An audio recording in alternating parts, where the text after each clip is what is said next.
When we shoot our videos or clips, by default sometimes the camera is shaking, so there is some effect is there. Like for example, for this clip, if I try to play, then here you will see that there is a little shaky.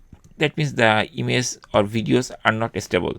So using Final Cut Pro, we can easily fix this type of issues or problem.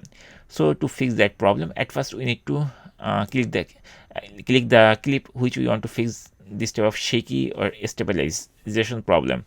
So for example, I want to fix this problem, this area problem, this clip problem. So I'm going to click here and I am going to select it. Now on the right side, inside this video inspection or video inspector window, basically we'll find couple of options are there. One of the option is called stabilization. So we just need to click here and it will be checked.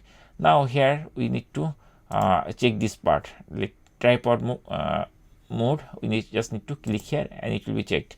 Now there will be no shakiness. So if we try to play it, now you will see the difference. So here if you try to play, you will find that the image is very stable. There is no bouncing effect or something like that. That's it. In this way we can easily fix the shaky problem in Final Cut Pro.